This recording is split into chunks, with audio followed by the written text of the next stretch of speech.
Have you ever thought you knew exactly what you wanted, only to realize that the universe had a completely different, much better plan in mind? Welcome back to the channel. Today, we are traveling back in time to the unforgiving, brutally cold, and impossibly beautiful American frontier of the late 19th century. We are going to look at a true story that starts out like a cold, calculated business transaction, but slowly, beautifully turns into one of the most profound human connections you will ever hear about. If you have ever felt like you are searching for something, but you do not even know what it is, or if you simply love stories where real life proves to be far more romantic than any fiction, take a quick second right now to hit that like button and subscribe to the channel.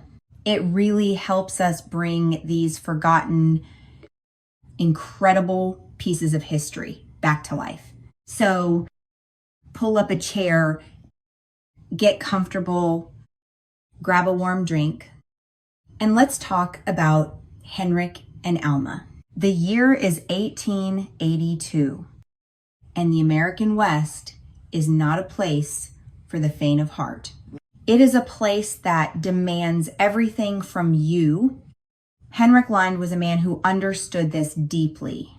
Henrik was a Norwegian immigrant who had traveled to the Montana Territory in 1876 with nothing but $80 in his pocket, a sturdy plow, and the absolute certainty that the frontier was a place where a man could build something with his own two hands and be left entirely alone. And for the most part, he was right about the building. 1882, through sheer back-breaking labor, Henrik had acquired 160 acres of incredibly good land. He had survived the early, desperate days in a dirt-sawed house and had proudly graduated to a sturdy log cabin, building up a respectable herd of 40 head of cattle. But Henrik was profoundly wrong about not wanting to be bothered, because along with the land and the cattle, he had also cultivated a loneliness so vast and so deep that it practically had its own geography. Henrik was 35 years old, tall, blonde, and handsome in the very specific, solid way that Norwegian farmers are handsome. It was a ruggedness born of hard labor, existing without any particular effort or vanity.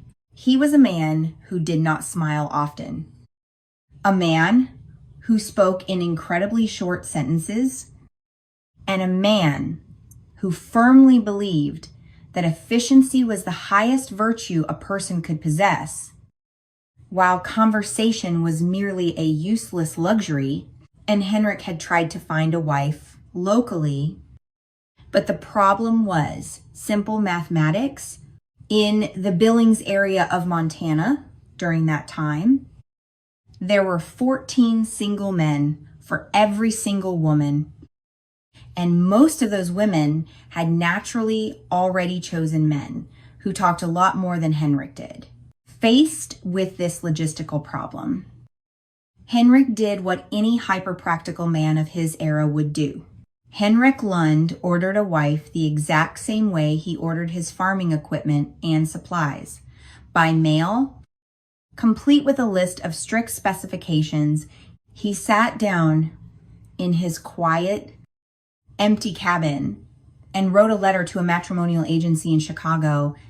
He described what he wanted in a partner, the same way he would describe a horse he was looking to buy.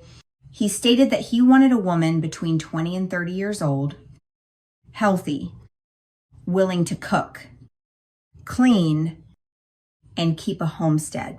He specifically noted that he wanted someone with a good temperament, a sound constitution, and a willingness to work. He also explicitly requested that she be preferably quiet. Henrik did not mention love in his letter, nor did he mention companionship.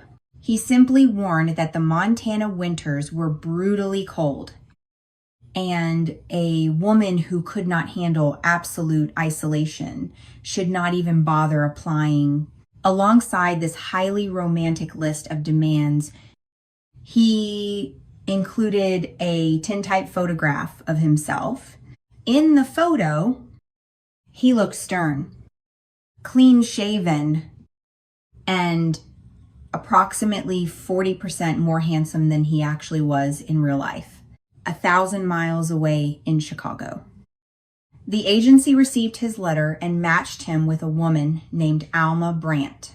Her application stated that she was 30 years of age, in good health, experienced in domestic work, and entirely willing to relocate to a Western territory.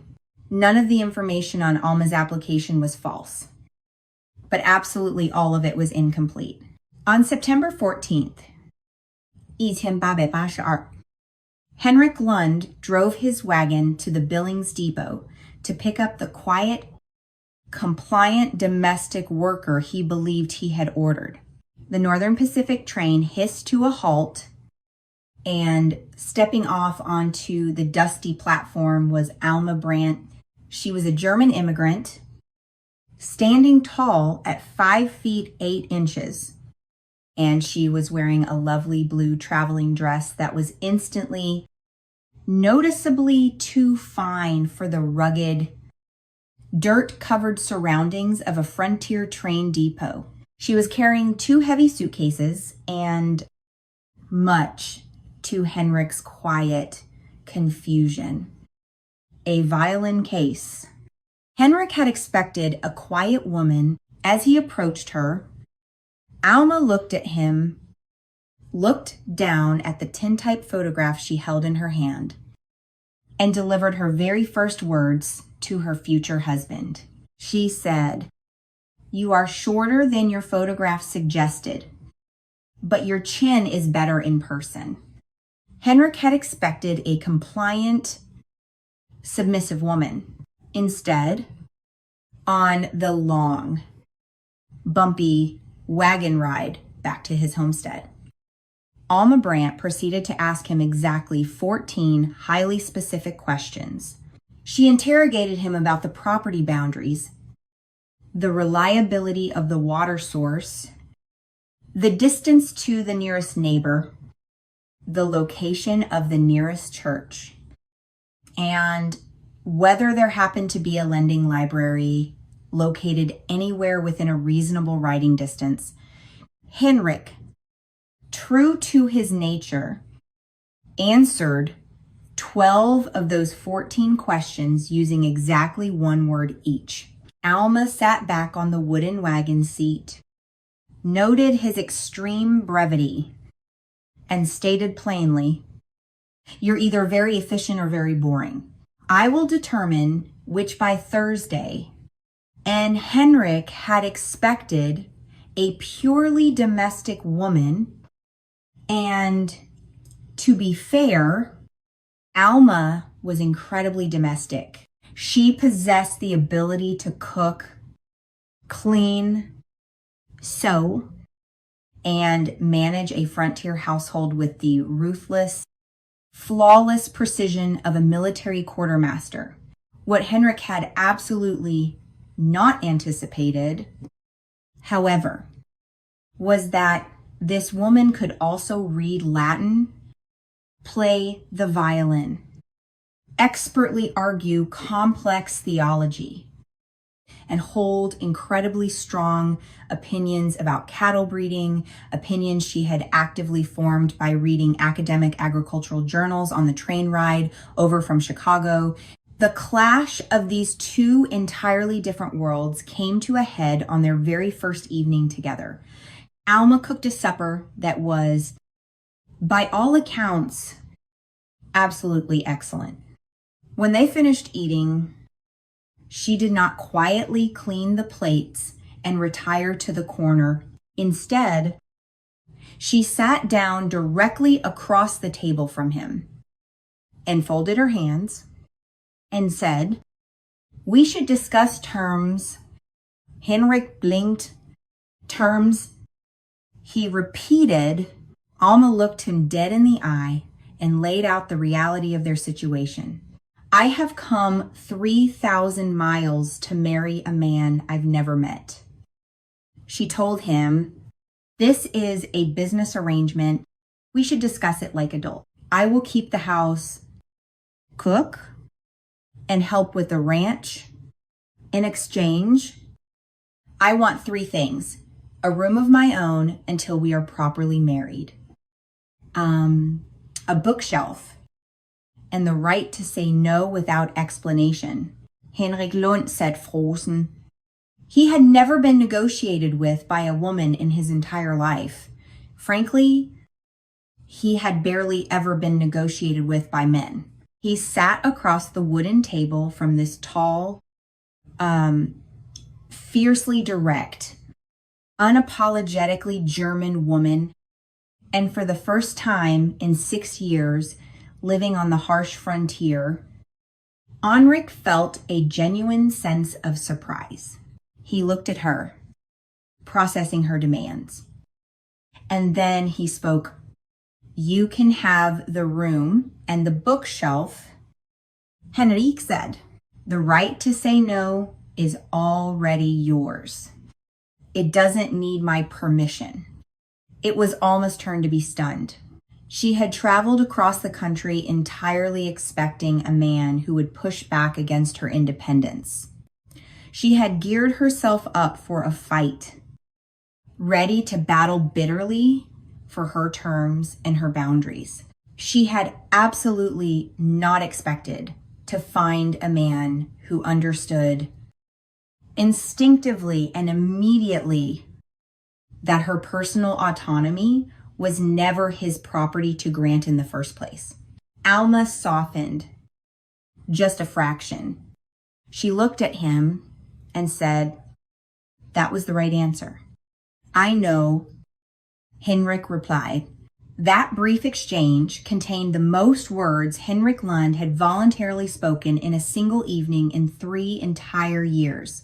And it was only the beginning of the quiet, profound transformation of his life. If you are enjoying this incredible true story so far, please make sure you drop a like on the video and leave a comment below letting me know where you are watching from. It is stories of ordinary but extraordinary people like Henrik and Alma that remind us of the resilience of the human spirit.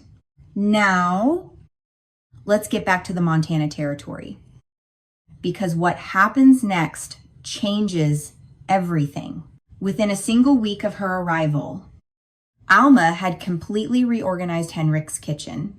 She took it upon herself to repair the broken chicken coop using stray tools she managed to find hidden in the dusty barn.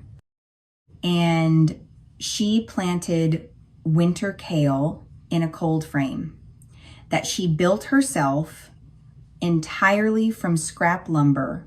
She was a force of nature, but the true turning point in their silent, fascinating dance happened over something as simple as firewood. Henrik came home exhausted one evening to find his carefully stacked woodpile completely dismantled and restacked in a totally different pattern. It was a pattern that was undeniably more efficient than his own. He stood in the fading light, staring at the wood for a very long time. Finally, he turned to her and stated the obvious. "You restacked my wood." Alma did not apologize. She simply explained, "Yours was going to rot from the bottom. Air needs to circulate, Henrik did not say another word about it.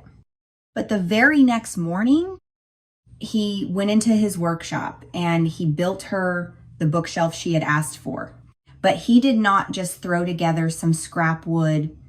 Henrik built a beautiful hand-planed pine bookshelf featuring 3 solid shelves, and most importantly, he added a beautifully carved edge to the wood, an artistic flourish that served absolutely no functional, practical purpose whatsoever. For a man like Henrik Lund, a man whose entire existence was predicated on brutal efficiency and survival, carving a decorative edge into a piece of wood was an act of wild, unimaginable extravagance.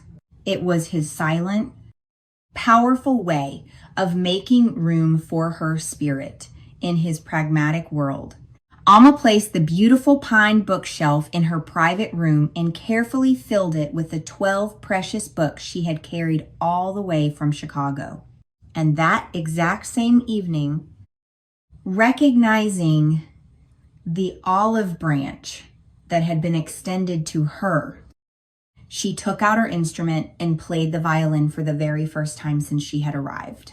The weeks turned into months, and their respect for one another deepened.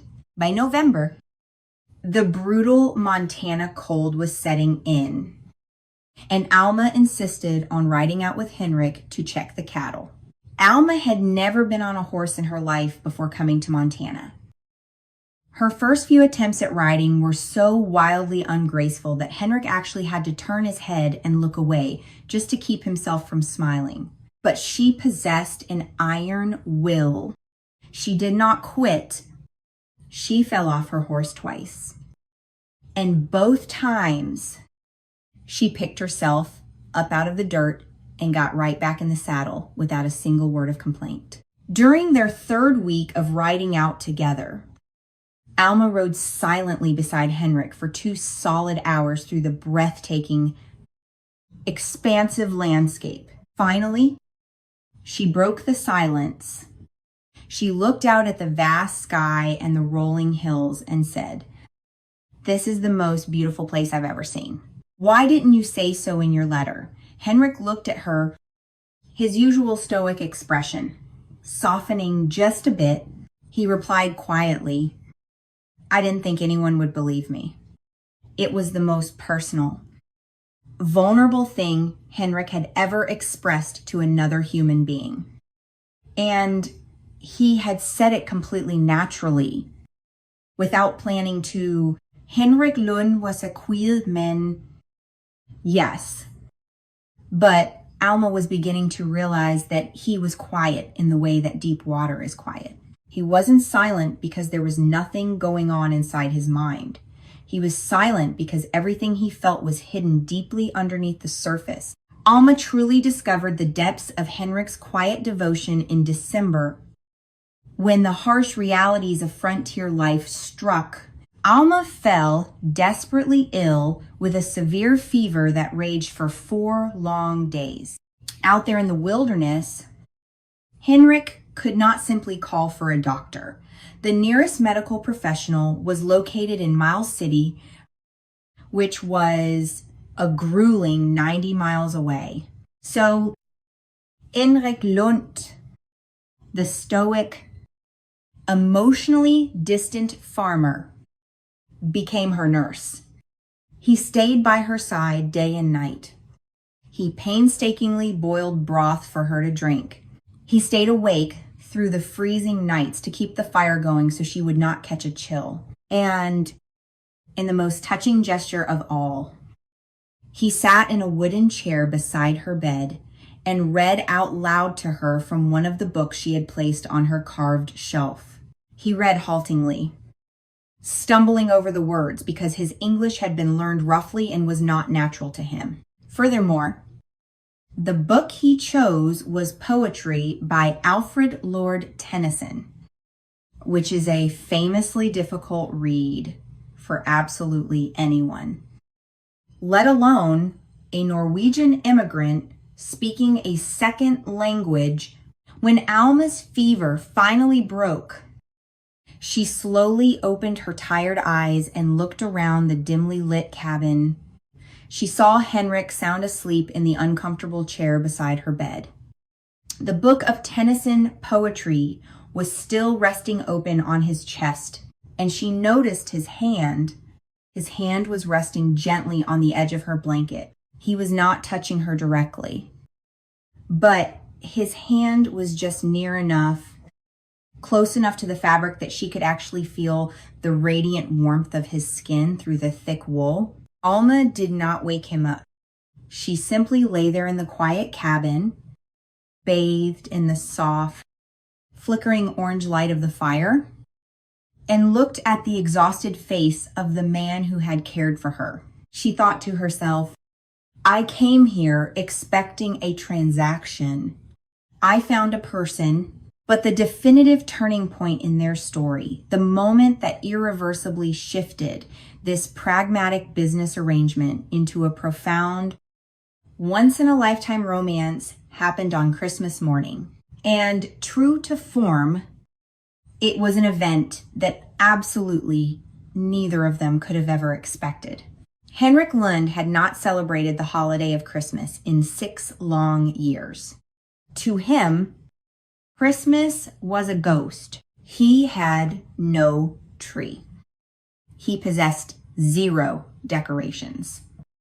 And he had absolutely no memory of the holiday that did not painfully remind him of his mother's warm kitchen back in Norway, a place that felt like it was 5,000 miles and an entire lifetime away. When Henrik woke up on Christmas morning and stepped out of his bedroom, he stopped dead in his tracks. He found that Alma had completely transformed the grim, practical little cabin into something magical. And she hadn't done it with fancy decorations bought from a store, because there wasn't a store within a day's hard ride. Instead, Alma had used her incredible ingenuity to create beauty out of what was naturally available to them. She had gathered fresh pine branches from the nearby wood line. She had taken old candle stubs and carefully melted them onto jar lids to create warm, glowing lights. She had even taken a bright red fabric petticoat of her own, cut it into strips, and tied beautiful red ribbons to the green pine branches. Sitting proudly in the center of the wooden table was a plate piled high with authentic German spice cookies.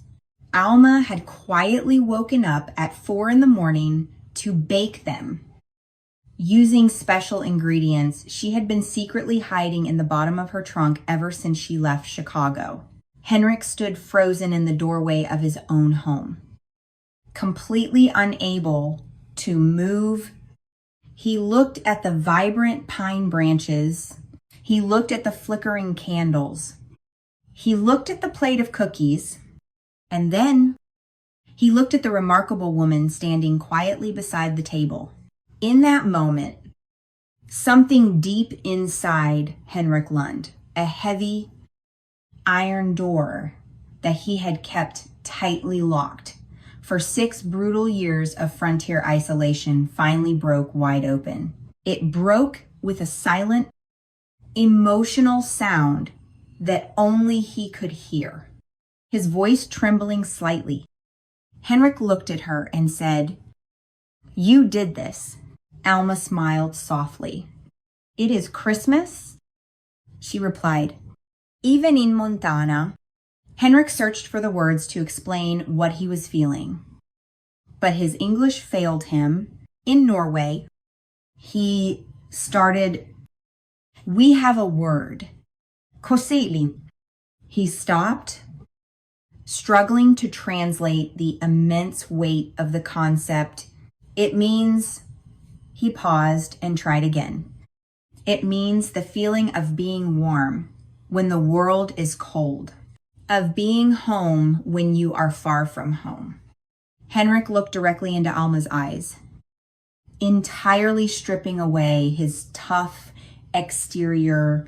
"This," he said, gesturing to the room and to her, This is Kosely. Alma's eyes immediately filled with tears. She had taken a train across the country to Montana, fully expecting to find a cold, unfeeling man living in a bitter, freezing place. She had mentally armored herself for a life of pure duty, an arrangement completely devoid of warmth or affection, and yet here was this man, this quiet, famously stubborn Norwegian farmer who usually communicated in single syllables, a man who built bookshelves with uselessly beautiful carved edges, had just stood in his cabin and given her the most beautiful, poetic compliment anyone had ever given her in her entire life, wiping a tear from her cheek. Alma looked back at him and replied softly. In German, we say Geborgenheit.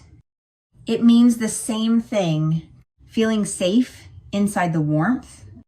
Henrik and Alma stood there on opposite sides of the wooden table. They did not reach out. They did not touch each other.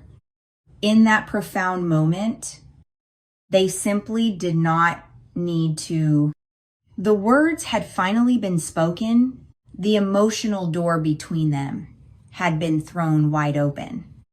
And it was wonderfully, terrifyingly clear that neither of them was ever going to close it again. Shortly after that magical Christmas, Henrik Lund and Alma Brandt were officially married. The ceremony took place on January 6th, 1883. It was officiated by a dedicated circuit preacher who had to ride his horse through a blinding snowstorm just to reach their homestead. The modest wedding took place right there inside the warm log cabin. They had no human guests. Their only witnesses to the vows were the cattle outside in the barn, the beloved violin in its case, and 12 well-worn books sitting proudly on a hand-carved pine bookshelf. The story of Henrik and Alma did not end there, and they went on to run their ranch together in the Yellowstone Valley. For 42 incredible years, they built a massive, thriving life out of the dirt and the snow. Together, they raised 5 children. True to their unique dynamic, Alma took it upon herself to teach every single one of those children how to read before they turned 5 years old, while Henrik made sure to teach every single one of them how to work the land before they turned 7. Over the decades, their little cabin grew, and so did their lives. That single pine bookshelf eventually expanded to 9 massive shelves, packed with books and without fail. Every single Sunday evening, the sweet, haunting music of Alma's violin echoed out over the Montana plains, filling their home with life for as long as Alma's aging hands possessed the strength to hold the bow. Henrik Lund passed away first. In 1924, at the age of 77, Alma lived on as the matriarch of their family until 1939, passing away at the age of 87. Today, if you visit that beautiful, sweeping landscape, you will find them buried right next to each other on the grassy hillside just above the site of their original homestead. They rest in a place where they can both overlook the vast, magnificent land that they tamed and built a life on together. The story of Henrik and Alma is a piece of history that reads like a perfect novel, but the most beautiful thing about it is that it actually happened. Henrik Lund wrote a letter and ordered a wife, demanding a quiet, compliant worker. Alma Brandt boarded a train and arrived fully determined to be absolutely nothing he had asked for. And what they ended up building together from the ground up was infinitely better than anything either of them had originally planned. Here is the life lesson we can all take away from the snowy plains of 1880s Montana. The greatest, most profound, and most beautiful things in our lives are almost never the things we order. They are rarely the things we specifically ask the universe to deliver to our doorstep. Instead, the best parts of life are the people, the opportunities, and the moments that show up unannounced, challenge our expectations, and stubbornly refuse to be what we asked for, simply because they know they are exactly what we truly need. If this story of Henrik and Alma stayed with you, if it made you feel a little bit of that Kozelig or Geborgenheit, please let me know down in the comments. What was the exact moment in the story when you knew Henrik had fallen in love? Was it the bookshelf? Was it reading Tennyson through the fever? I would love to hear your thoughts. Thank you so much for spending your time with me today. Do not forget to like the video, subscribe to the channel, and hit the notification bell so you never miss another deep dive into the incredible hidden stories of the human experience. Until next time, stay warm, stay open to the unexpected, and I will see you in the next video.